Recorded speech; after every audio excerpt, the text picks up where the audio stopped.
Okay. All right. So we are on our fourth class. We're on chapter 4. It's pretty exciting. And I will just remind you that all questions are welcome. And we usually have time at the end to do questions, but also if there's a question in the middle that you want to ask, just go ahead and do that. And usually I can see like a chat come up on the side and I can answer it as soon as I can. Okay. Let's get going here. It's a little distracting when I have to admit people, but okay, we're good. Okay, so quick review so we can all, regroup and be on the same page. Remember, we are still in our informational chapters. We spoke about the fact that the first 8 chapters are informational, even though the Tanya is an instructional book, right? It's not an encyclopedia. It's not here just so we can research. It's instructional. It's practical. It's giving us tools to live our life. But before we can actually implement any tools or change the way we do things, we need to know what we're talking about, right? So it's like a recipe. So right now we're learning the ingredients to the recipe. So in chapter 4, we are still in this informational section, right? We're learning a whole new lexicon, right? A whole new way of understanding the world, our bodies, our souls, terminologies. This is what we're doing in the first 8 chapters. So don't get impatient when you're feeling like, okay, when are we actually going to do something? We're getting there. We also, we also are fitting in some practical stuff in these chapters as well, which reminds me, guys, don't think I forgot about our challenge. Did anyone participate in our challenge? Remember what our challenge was? We were going to try to think about Hashem enough to create some sort of emotion. So when a challenge arises in our day, our brain is already somewhat conditioned to think about moving through our challenge with a godly motivation. You can unmute yourself or put in the chat box. Did anyone try it, experience it? Was it a fail? Was it a success? I wouldn't call anything a fail because everything teaches us something, right? But nobody? Come on. Okay, you want to hear my experience? I'll tell you what happened with me. Number one, I didn't do it every day because there were some days that I woke up that I was so already in a bad place that there wasn't even like on the radar. So that was a good lesson for me. Like, hold on a second. Like, how am I waking up already so not in tune, right? With my godly, inspiration, like just not there. Some days I was able to do it. And I do want to say that when I was able to even, when I did it, when I said Moda'ani, like I just took a couple extra seconds or minutes. Like I didn't, it wasn't a separate thing for me. It was just like, I'm going to actually like pay attention when I say Moda'ani. So I would call my experience a learning experience. I wouldn't say like, oh my gosh, I had this like revolutionary, like, here I am, like nothing fazed me because I feel godly. Like that's not what happened. But I did feel like what the lesson was to me was when I did put the effort in, I saw a difference. I can't blame my, my demeanor on not being godly or not managing on anything except for the fact that I actually didn't put in the effort to do it differently. It was just easier to be in the place I was in instead of put the effort in to change anything. So that was my experience. Let's see. I would say I was successful 2 of the days. I was very affected by the passing of Yodi Dukes. Yes, that was definitely something that I think really, really, really was difficult for everyone to kind of process and manage. And I don't think we ever will, right? I think that that's something that we're going to have to live through and live life, and how much more so their family and figuring out how to support them on that. But okay, we have a couple more. We did it too. It was a very special experience. Okay, good. Okay, so that was the challenge for this week. I'm going to give you another one. I'm not giving up. The fact that no one is answering my questions doesn't mean I'm going to stop giving you challenges. If anyone feels that they want to share in the middle, at the end, let me know. Okay, so that was a little digression. I forgot about that. Okay, so quick review. Chapter 1. What did we talk about in chapter 1? We were introduced to the fact that we have two souls. Okay, we have the godly soul and the animal soul. Remember why we refer to the soul as an animal soul, right? It's because it's animalistic and it's selfish. Okay, at the end of chapter 1, we kind of talked a little bit about the animal soul. We talked about that one first because that's what we get first.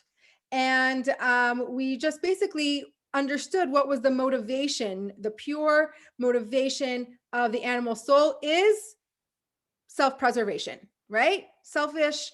It's all about staying alive. It's all about the physical, right? It's not godly. Okay. Chapter 2, we learned a little bit about the godly soul, right?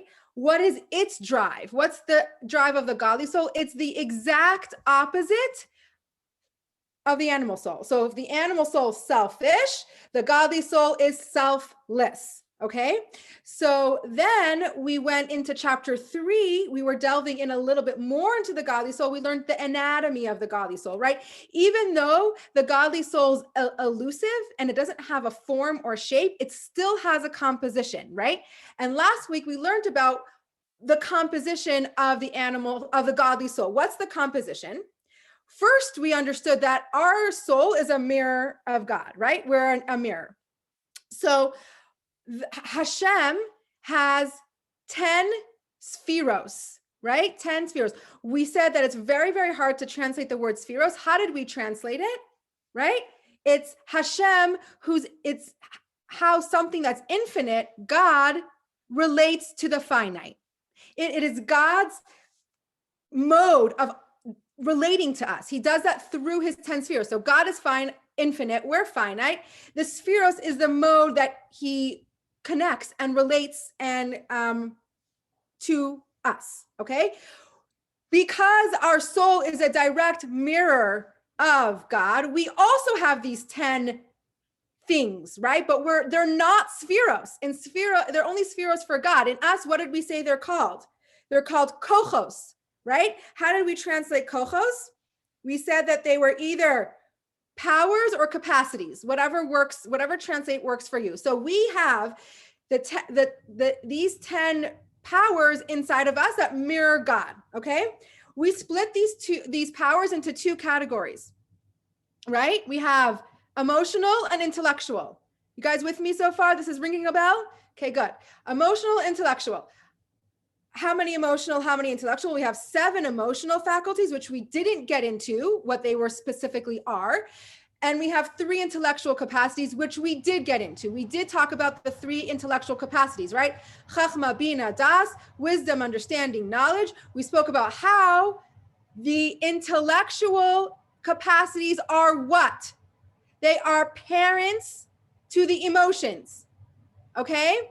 So the intellectual capacities are parents, the emotions are children. What does that mean? Everything we feel originates in our thought, okay? So what did we mean by that? In a nutshell, what we think about is what you end up caring about, okay? So everything originates in your thought. So what you pay attention to, what you focus on, what you think about is going to be how you feel and what you end up caring about, okay? So so that is our review. Any questions before we continue? Okay, you'll let me know. Now, until now, we were speaking about the soul proper, right? So even though the soul is pretty elusive, right? We did understand that the soul has a composition, but it's still not tangible, okay? The soul is not a tangible thing. So what has to happen? The soul needs to come into a body, right? A soul that's without a body, not very useful, right? A soul up in heaven, yes, it gets godly experience. It can revel in the godly rays, but it's not doing or accomplish anything. The soul needs to be in a body to really do anything, right? We don't see souls, right? They are spiritual beings, but an embodied soul is something that we can experience, right? We are all of us experience each other. We are all embodied souls, right? We can experience each other. If our soul was not in a body, there would be no experience because it's not tangible. The soul only becomes tangible once it's in a body, okay? But how does the soul express itself? Right? It's a super intangible thing. How does it even, so now we have a soul that's in a body. How is the soul going to express itself? It still needs a way to express its intellectual, emotional powers, right? So the soul is all perception and emotion, but without a mode of expression, it's pretty useless as well. So yes, it's a couple of steps here, right? We have a soul. Now we have an embodied soul, but how does an embodied soul going to interact with the world? The embodied soul needs something to interact with the world. So that's what chapter 4 is all about. What is the soul using to express itself? How does the soul express itself? And chapter 4 tells us that the soul expresses itself in clothing, okay? The soul has clothing. Kind of like how we express ourselves, right? Like, I don't know, when I was in high school, we had a uniform. So very limited self-expression capacities, right? But I was always known for like my crazy socks. Cause like you got to express yourself somehow. So the crazier the socks, the better. So our soul needs a way to express itself. What are these three clothing? What is the mode of expression of the soul? Thought, speech, and action. That is the way that the soul can express its emotions and perceptions. Okay? So, a little heads up that I'm gonna foreshadow something that we're gonna talk about later, but I think it's really important to just give you a little bit of a bigger view of where we're headed. Okay. Remember in the beginning in chapter 1, we talked about perfection, right? What is perfection? And we brought up that perfection is relative to who we're talking about, right? A tzaddik can be perfect. He is perfect. His insides and his outsides are perfect. A Beinoni can have outward perfection, but his insides are still struggling. So now that we are kind of understanding the anatomy of the soul, this makes a lot more sense, right? Because a tzaddik, everything, all his impulses, everything that comes through his mind, his body, everything is godly. So his outsides, which is his thought, speech, and action, his modes of expression, right? They're perfect, as well as his actual impulses, right? Anything that comes through his body is perfect. The Beinoni, his thought, speech, and action can be perfect, but his impulses he can have desires, he can have things inside of him that are not perfect. So we're kind of beginning to understand a little bit more of what does it mean your insides and your outsides, right? And we are going to talk more about this in chapters like 10 through 15, which we talk about more about in depth what a tzaddik, a Beinoni, and a rasha, how their bodies work and in connection to impulse control. Okay, so the tzaddik is perfect. He only has the capacity for godly ideas. He doesn't have the capacity for anything else. The Beinoni, which is our like goal, right? That's what we're working towards. He has the capacity. It has the capacity to go either way, right? He can be godly. He can be very mundane. He doesn't have internal perfection. He's still conflicted, but he does have outward perfection. Anything that is expressing out of him is going to be perfect. Okay.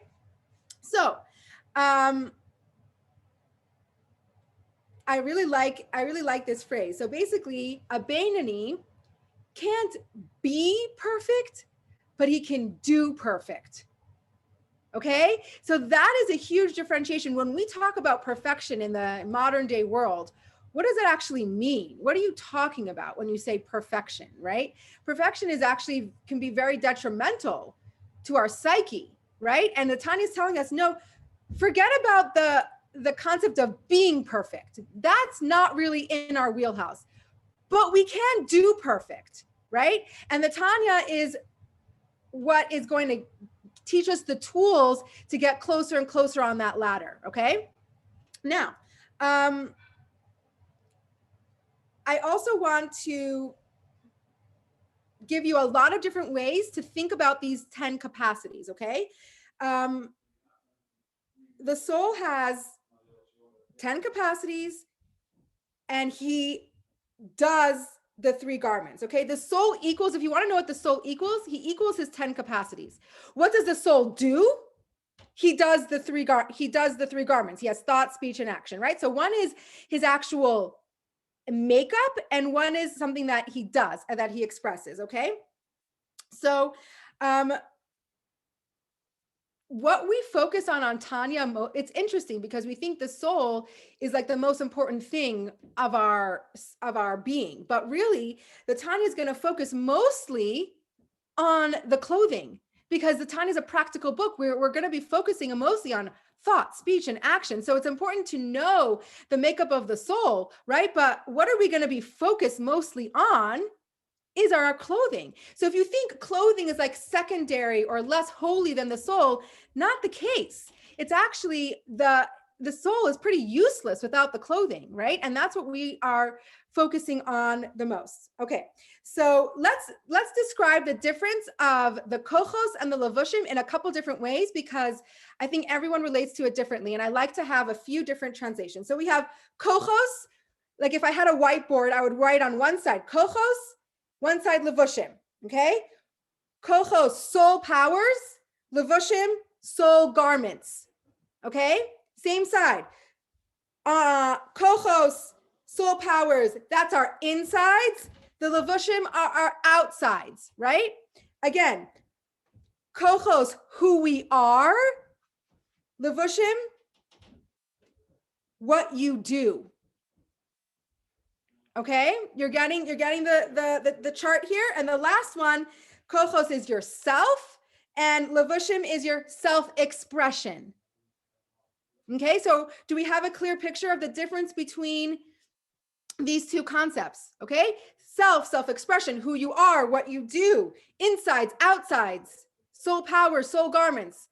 Okay, so every single one of these definitions are true. And they all apply. Sometimes we relate to one more than the other. That helps us, kind of internalize and visualize what we're talking about. Okay. So,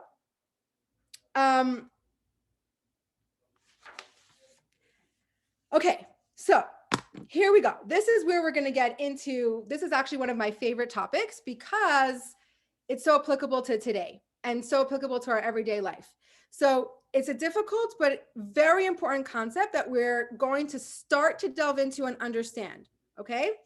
And obviously throughout Tanya, we will elaborate more and more. One of these garments is different than the other. We have thought, speech, and action, right? Which one seems like it doesn't quite fit in? Okay, so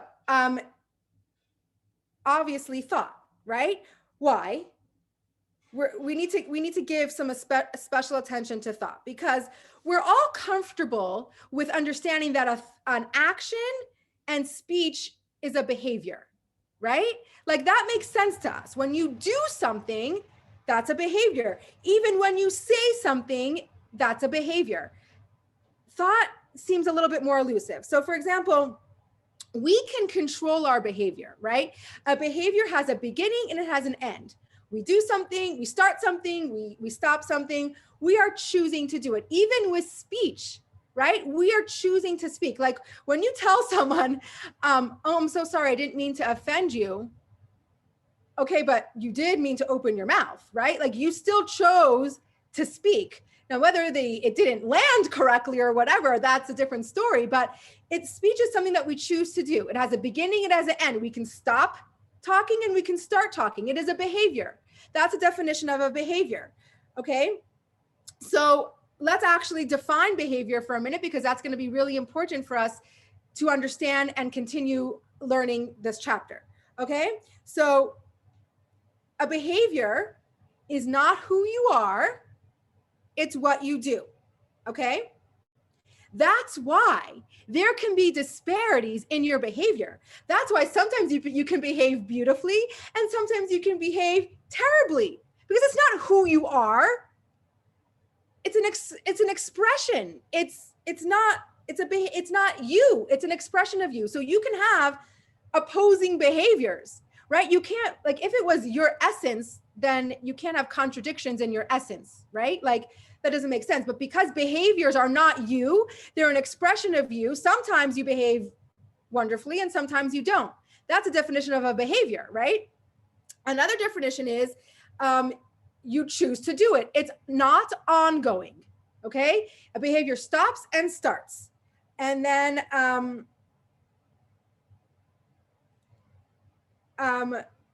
the other last definition is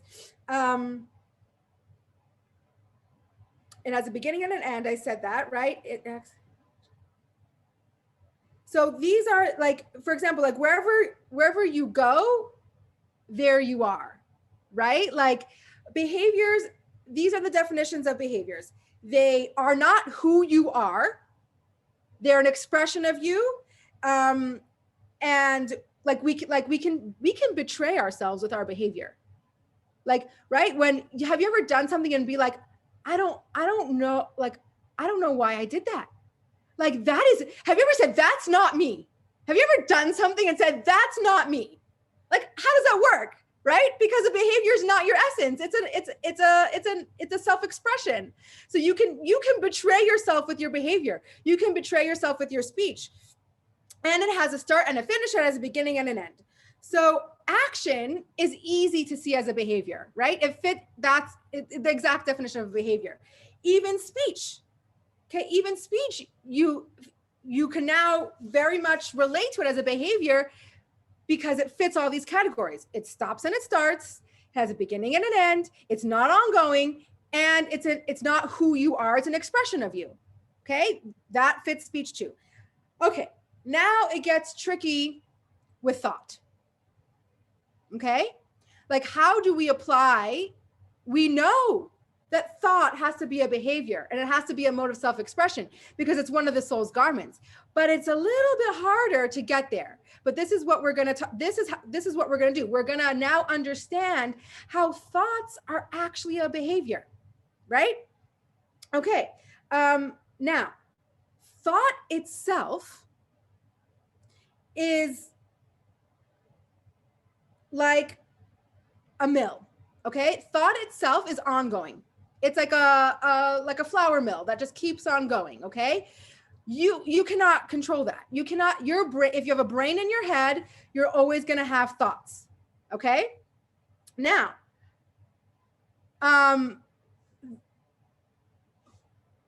a particular thought is not constantly ongoing, right? So thought itself, you can't stop that. But a particular thought has a stop and a start, okay? You choose to think about it, and it's not who you are. This is very, very important. Sometimes we think we're our thoughts. Our thought is outside of ourselves. It is not who we are. Our thoughts are another form of self-expression. It is not our essence, okay? So we can have thoughts even that betray ourselves. We can have thoughts that contradict who we think we are, right? So every single person has a mill, right? Think of your mill as your brain, right? Think of your mill as your capacity for intellect, okay? The fact that you have a mill makes you have capacity for intellect. The mill that keeps on running, that's your software, that's your thoughts. The mill that keeps on turning, just imagine like this mill that keeps on turning, that's your thoughts, okay? What you put in the mill is your particular thought that you're choosing to think about. So if you put wheat in the mill, you're going to get wheat flour. If you put spelt flour in the mill, you're going to get spelt flour. If you put spelt in the mill, you're going to get spelt flour, right? So you choose what to think about. And don't be surprised that when you think about something, that's the emotions that are created. Okay, so let's review this one more time. We have a mill. What's the mill? A mill is our capacity for thoughts. What's the mill running? Constantly running? Those are thoughts. There's always going to be thoughts in our head. What is the particular grain you choose to put in your mill? Those are the thoughts that you choose to think about. Okay? And don't mistake the fact that, yes, it's a choice. Okay? We choose what to think about. Okay? So I want to do an exercise with you for a second. I want you just to take 30 seconds and think about the times tables. Okay? Just whatever. Doesn't matter. 2 times 2, right? Take 30 seconds and think about it.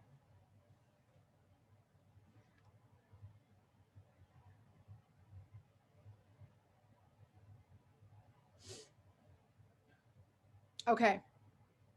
I don't know if that was 30 seconds, but it's enough time. Did you do it? You did it. You thought about, you did it, right? Okay. Now, everyone was comfortable with me asking if you did it, right? What's doing something? That's an action. When I said, did you do it? You all said yes, right? Because you all chose to think about the times table, which means what? What is an action? Is a behavior. It had to stop. It had to start. You chose to do it. Do it, right? So this is like an example, a proof that a thought is actually a behavior. A thought is a mode of self-expression, okay? Now, we cannot turn off our thinking, right? Sometimes you ever feel like, oh my gosh, I just wish that my brain can stop. Like who lies in bed at night and just like, right? The mill just doesn't stop, right? Like, I don't know. I'm sure everybody's experienced that, right? We can't stop the fact that we think, okay? But we can choose what we think about and how long to think about something. Like how much duration, how much space are you giving this thought? Okay, 1 second. There's a comment.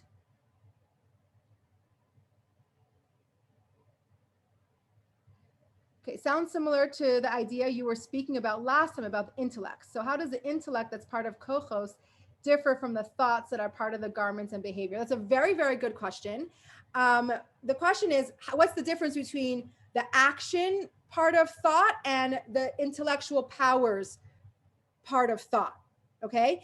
The intellectual powers are, I'm going to research this question because I don't have like the answer that I know for sure is correct, but my thought is that these are still potentials.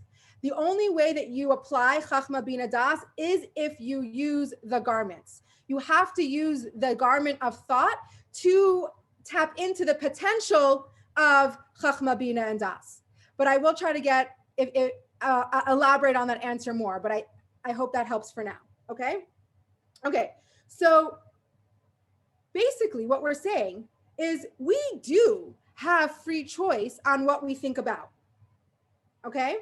Now I want to tell you a quick story, like a Hasidic tale story. Okay. Which I thought was really powerful. There was a story about I think his name was Reb Zev, and he went to the Maggid with a problem.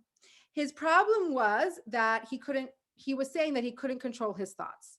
He's working really hard and he has all these, random thoughts that he doesn't want to think about, and it's messing with his head, messing with his psyche, and he wants to know, like, how do you control your thoughts? Like, it was too overwhelming. So the Maggid sent him to town, and I forget who the rabbi was that he went to, but he went to visit this great person that is famous. We all would know his name, but I forgot. And he wants to spend Shabbos with him. So he goes to this famous rabbi's town, and he's knocking on the door. He's knocking on the door, and he's knocking, and nobody's answering. And it's Erev Shabbos, and he needs to get in, and he's knocking on the door, and he's knocking on the door, and he's knocking on the door. Nobody's answering. Finally, he's like, I gotta like have somewhere to go for Shabbos. So he goes to like the little shtibel, and he makes himself a little corner, and he sleeps in the shul for Shabbos. And he and in shul, like towards the end of Shabbos, this person who he was supposed to be at his house comes over to him and says, "Welcome, so happy you're here. Do you want to come over to my house?" And he's like, "What the heck? Like, I was knocking on your door all Friday. Like, now you're like noticing me and like welcoming me into your home." So he says, "Okay, yeah, sure. Like, there's something I want to talk to you about." And so they go and they have malava malka, and they have a wonderful meal, and they're having a big talk. And finally he's like, the Maggid sent me to you because I wanted to know how to control my thoughts. Like, I need help. Like, I don't, like, it's elusive to me. And this rabbi says, "I thought I taught you that already. Just because you knocked on the door doesn't mean I have to answer it." Right? So what is this telling us?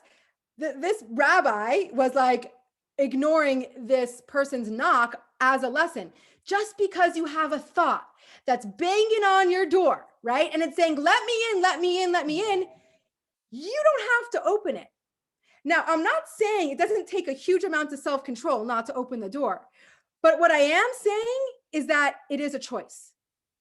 Okay? It is a choice. Now, sometimes choices are really hard. Sometimes you have to have a lot of self-control. Sometimes you have to have a lot of impulse control, which is what we're going to learn in a few chapters of how to do that. But inherently, it's a choice. You get to decide if you're opening that knock, if you're opening the door to that knock. You can let it knock. Eventually, it's going to go away if you don't open the door. Okay? So, there's a difference. Basically, what we're saying is that there's a difference between impulse for thought and actual thinking the thought, right? So the impulse for thought is the knock on the door, right? That's your impulse. Like, knock, knock, knock. I want to think about this. I want to think about this. Let's think about what a terrible mom you are. Knock, knock, knock. You're a failure. Knock, knock, knock. Now, if you open the door, that is your choice. Okay. That is that's the equivalent of opening the door and inviting it in for a cup of tea, right? Like, not every thought is worthy to take up space in your brain and have a cup of tea with. Some knocks on the door you ignore. Now, don't tell me you've never ignored a knock on the door and pretended you weren't home. We've all done that, right? Like, that's what your thoughts are. We sometimes have to ignore it. Actually, when I was preparing, I'm like, oh my gosh, like, reality check. You know, when like someone says like, "Don't even think about it." And like, obviously that's what you're going to think about, right? You know how many times I tell my kids, "Don't even think about doing that," right? Like, what's the logic behind that? There literally is, like, the only thing that you're accomplishing is having that child think about more about doing it, right? So that's just another, like, just a funny little like insert. Like, don't even think about it, like, usually invites the thought, right? But that's the impulse for the thought. That's the knock on the door, right? You don't have to act on it. You don't have to open the door for every thought that decides it's worthy. It's not every thought is worthy of you opening the door for it. Okay. So there's a difference. Like, I'm telling you a bunch of different like lingos and like ways of expressing this thought, right? So there's a difference between thinking of and thinking about. Okay. We can't control what we think of, right? That's the knock on the door. There's going to be a lot of things we think of. We do get to control what we think about. Okay. So thinking of, knock on the door. Thinking about, open the door, right? Okay. So unless you're a tzaddik, which means anything you think of is godly. Any impulse thought is godly. So the tzaddik can open the door to any thought because anything he thinks of is already godly, correct? We don't have that experience, right? We have to be selective on what we think about because our impulses are not necessarily always godly. We can have knocks on the door that are godly. What do you do when the knock on the door is a godly thought? You open the door, right? So it's not like we never have those opportunities or we never have those thoughts. We just don't always have them, right? So we need to have discretion and we have to decide what we're going to open the door to. Okay, so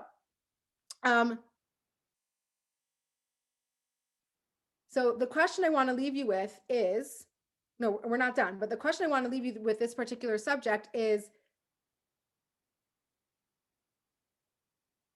will you choose to think about everything you think of? Okay? Are you going to choose to open the door for every knock? That is your choice. Now remember, I'm not saying this choice is easy. Okay, I think this is the choice that we fail at the most. And I hate to use the word fail, but is the struggle the most because action is such a more of a removed self-expression that we think more before we act, right? We know it, like sometimes thoughts only affect ourselves, actions affect other people. So it's easier for us to control our actions, right? It's easier. And then a step back, like it's harder to control your speech, but it's easier than controlling your thoughts. When we go into such an internal part of ourselves and we understand and we delve into the fact that our thoughts are even a self-expression, we are not our thoughts are also a self-expression, so much harder to control, right? So I am with you that this is a lifelong journey. But what I feel is so powerful is that if we didn't understand the anatomy of the soul and our garments of the soul, we sometimes wouldn't even think that we have control over them. And when you think you don't have control over something, then why even bother working on it? But now that we know that so much of what we think about is our choice to think about it, then we actually can be more, and just the awareness of that, like I always say at the end of the class, I'm like, don't even do anything different. Just be aware. Don't even do anything different. Once you start to be aware about all the knocks, like last week we spoke about just being aware of, thinking about God. If you start to be aware of the knocks on your door, not even changing anything about them, something automatically is going to shift because you're more aware that I don't have to be a slave to my thoughts. And so many times we're a slave to our thoughts because we don't think there's another way. And we remember what we choose to think about is how we're going to feel. Okay, that's a direct birth, right? Your feelings are your children of your thoughts. Okay, so now we know a little bit of the thoughts that we want to keep out, right? We know what we don't want to do. Let's focus a little bit on the choices that we do want to make. Okay, right? Because we want to talk about that too. Okay, so one thing about the soul's garments is that it definitely can be said that clothing make the man. Okay, so what I touched upon before, the clothing is not secondary to the soul. Okay, I want you to really, really, really, really think about that. Okay, because it's just not the case, right? The clothing is what the clothing is what makes the soul able to even function. It has the ability to take the soul to the next level. Okay, even if the soul is embodied and you have an embodied soul without modes of expression, it's going to be pretty stuck. Okay, it's not going to be able to get very far without these garments. Okay, now one of the examples that the Tanya gives, which I'm sure a lot of you are familiar with, is that it gives like a parable, right? Like if you were invited to visit the king, right? And it's a huge deal, right? And you're welcomed into the king chambers, and the king actually puts out his arms to give you a hug, right? And you give the king a hug. So then you go home and you tell all your friends and family, like, I got to hug the king. Do you say that you got to hug the robes of the king, or did you get to hug the king?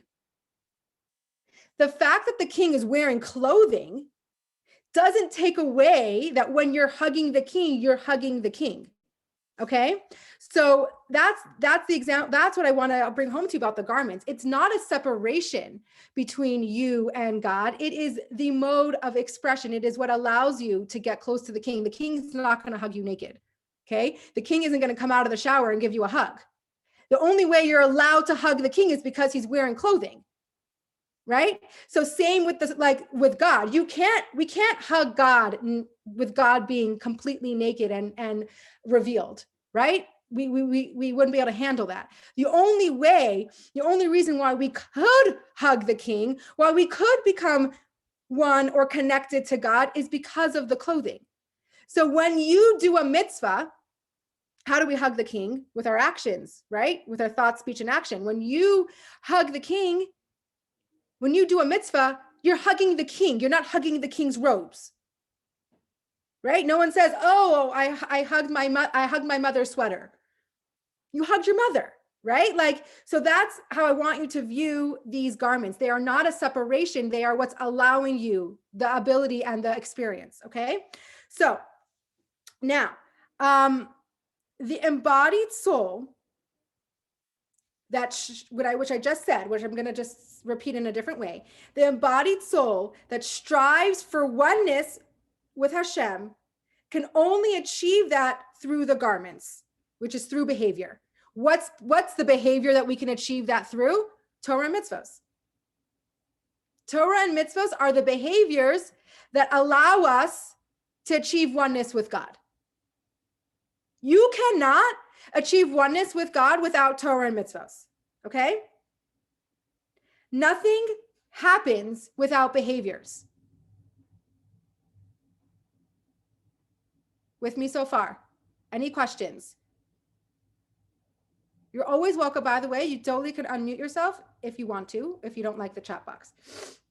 Okay, I just want to make sure that I'm not like, you're like, what is she even talking about? None of this makes sense. Because that's super possible.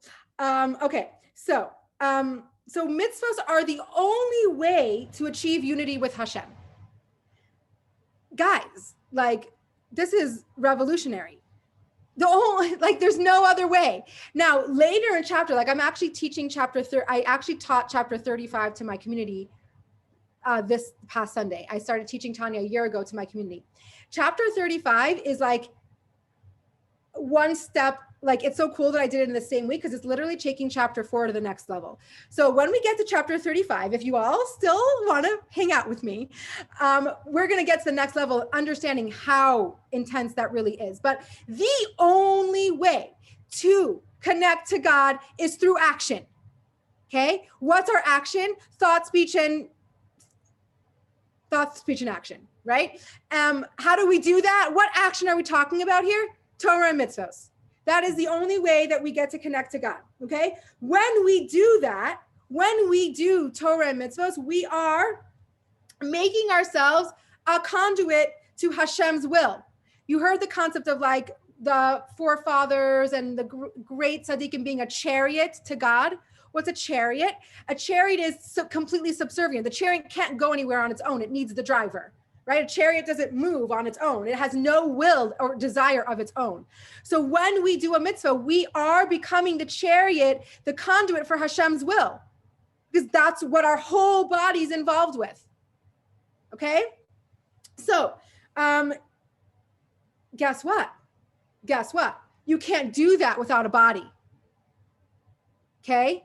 You can't do it without a body. So what happens when someone says, but a soul up in heaven sits next to God, he's so much more connected and one to God?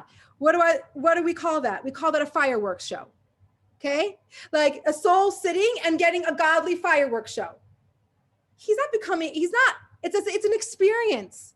He's not becoming a chariot to God's will, right? He's getting a show. In order to actually physically become one with God and do his will and connect to him in that way, you have to be an embodied soul. A soul in heaven it's like a luxury, right? He's sitting on his lounge chair and he's getting a godly fireworks show. It's wonderful, but it's not accomplishing that total immersion and that total subservience to God. Okay? So let me make a distinction, okay? So what happens to a soul up in heaven? We're observing God. A soul in heaven observes God. It's an observation, it's a show, correct? Down here, we don't even observe godliness. Half the time, we don't even realize God's here, right? We're not observing godliness, but we can become one with it. Up there, you can't become one with it, but you can observe it. Down here, we can become one with godliness. Half the time we're becoming one with godliness. Our body and our physical part of ourselves is not even aware of the godliness. We're not observing it at all. Okay, so that's the difference between being an embodied soul and a soul that's just a soul. Okay? Up there, our soul's not surrendering to God. It's just observing. It's appreciating God. It's enjoying God, but it's not surrendering to God. Only down here is where we can surrender to godliness. Okay.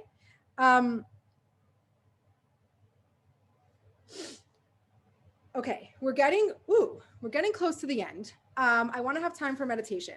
I want to just basically bring this last point home, have some time for questions, and do our meditation. Might be a little bit of a shorter meditation. Okay. The soul starts and ends with being one with God, okay? What's the difference between the oneness of God that the soul starts with and the oneness of God that the soul ends with? The oneness of God that the soul ends with is so much more powerful because it's a partnership, because we are involved in the action of becoming one with God. So this is what happens. If you wanted to have a dialogue, if you wanted to know the dialogue between the soul and Hashem, this is what it would be. Hashem says to the soul, do you want to be close to me? And the soul says, of course I want to be close to you. How could I I'm so close already. How do I get closer?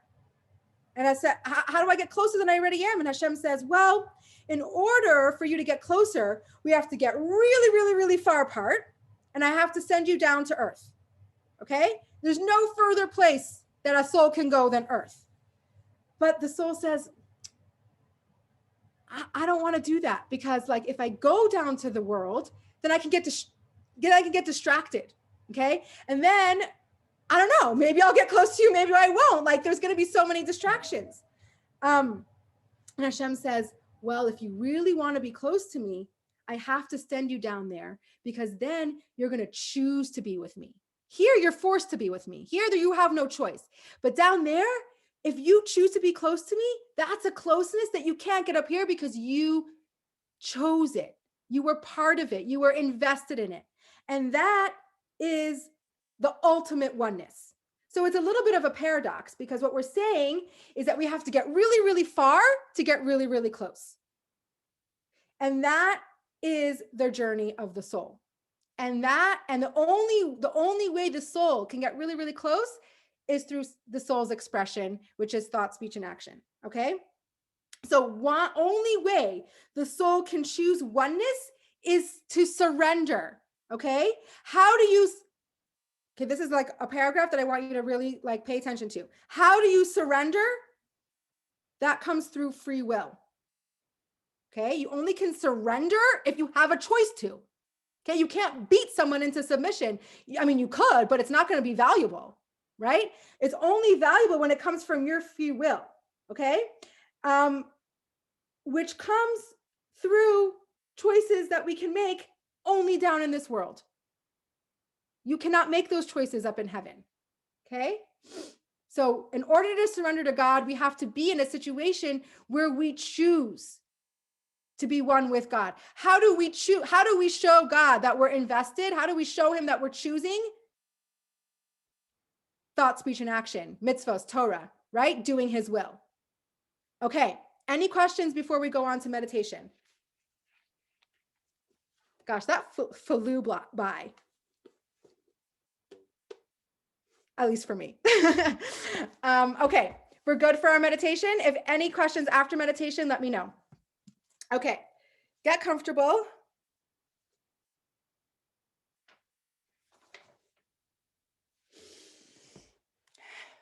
Take a deep breath. In through your nose. Out through your mouth.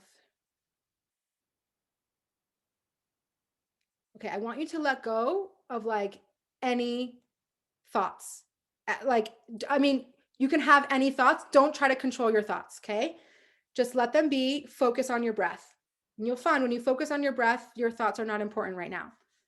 Okay? I want you to start to like through your breath, if there's any tension in your body, like let that come out through your breath, okay?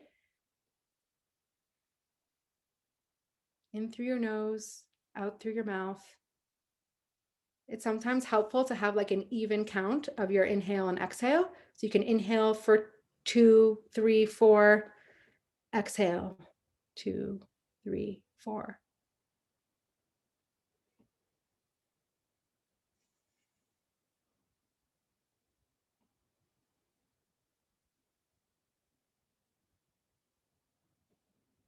Just try to visualize like all your tension, like coming out your extremities, just relaxing into your space.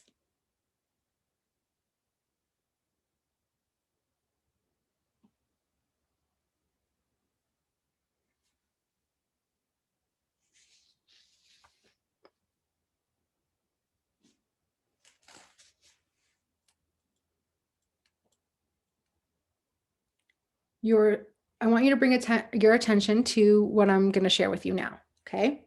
Your thoughts are not you. They are clothing or garments of your soul, part of your external life, just like speech and action. You cannot control what you think of, but you can control what you think about. You don't have to answer every knock on the door, okay?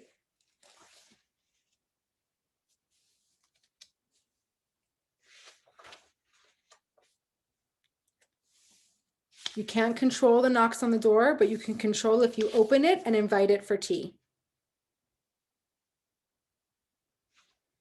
While your soul is merely capable of loving God from a distance, your garments actually become one with God when you do a mitzvah or study Torah. Okay, so think about how powerful that is. When you do a mitzvah, when you study Torah, that is how you become one with God. Even though the mitzvah is this worldly ritual, it's really like hugging the king while he's dressed in a robe, right? The robe doesn't get in the way of the hug.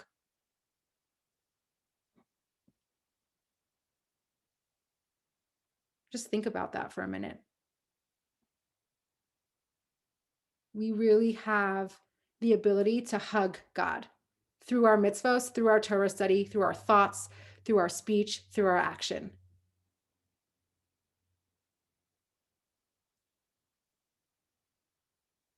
Bring your attention back to your breath. In through your nose, out through your mouth. Don't try to control it. Just follow the natural rhythm of your breath.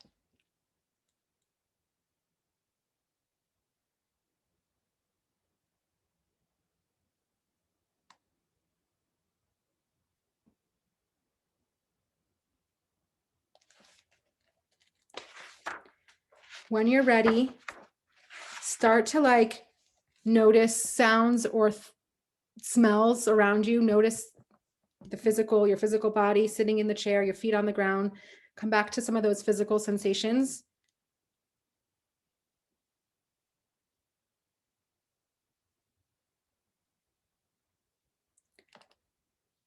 And when you're ready, gently open your eyes. Okay. How are we doing? Any questions? Any thoughts, comments, disagreements? No, you guys, that's it? Nothing? Letting me off easy? No challenges? Okay, actually, thank you. I don't mind. Okay, so we are done. I will see you back here next week for chapter. Oh, guys, I'm not letting you off without a challenge. Okay. Actually, this is going to be more of like an observation challenge. Okay. The observation I want you to make is when you become aware of the knocks on your door, right? Like, does that change anything for you? Like, does it change something for you when you know that you don't have to answer every single knock? So someone like, you're like, there's an incessant knock on the door about a particular thought that you know is not going to be a productive thought, is going to bring you down, right? Do you answer that door or not? Can you not answer that door? Or just observing like how many, now that you're aware that thoughts are knocks, like, does that change anything? Does it make you more able to control who you open the door for, what you open the door for? Okay. So that's my challenge for. Can I chime in here for a second? Yes. On mute. I mean, not on my camera because I'm not feeling well. The perks of being sick is that we get to join in your. Hi, Leah. Hi. But somebody posted on your stories today about when you were sharing your journey of health about children and anxiety. I don't even really know what their question was, but this tool that you were sharing is such an amazing tool for children with anxiety because it's so easy to help them. Not easy to do, but easy to coach them through it. Of like, you're choosing what to. And I always tell, I have a daughter who struggles with anxiety, and I always share her, like, don't think about that. Like, let's think of, and she has a whole journal of like thoughts that she can replace her worries with. It's really, so really it's just powerful. A very practical. Yeah. There's even like, thank you for sharing, Leah. That's really powerful because there's even like this stuffed animal called this like worry something, and it has a zipper, and you like put all it's like a monster, and the monster eats like all the negative thoughts. It's really actually pretty cool. I have a daughter that struggles with anxiety as well. Unfortunately, right now we have this discussion all the time, and her like go-to right now is, well, it's not my fault. I'm like, well, you know, you're having an anxiety about something, you're having a fear about something, like, let's redirect our mind, right? Especially because most of the times it's not a reality, right? So like, how do we redirect our mind? So it's a super powerful tool. That the knock on the door is something, like Leah said, is like really even kids can understand, harder to implement, but at least it kind of breaks down the I want to say the chemistry of it, but like the inner workings of how our brain works, right? It's not just because we're always thinking doesn't mean we don't have control about what we think about. So that is so true, and such a powerful tool for basically any age, honestly. Okay, so next week, guys, just observe. And I only want to hear your observations. I don't need to hear success stories or whatever. Just tell me what you observed, and don't be shy to pipe up. This is like, guys, we're family over here. Like, we know each other already. Like, no one has to be shy or embarrassed. All right? Have an awesome week. See you soon. I'm going to stop recording. Thank you.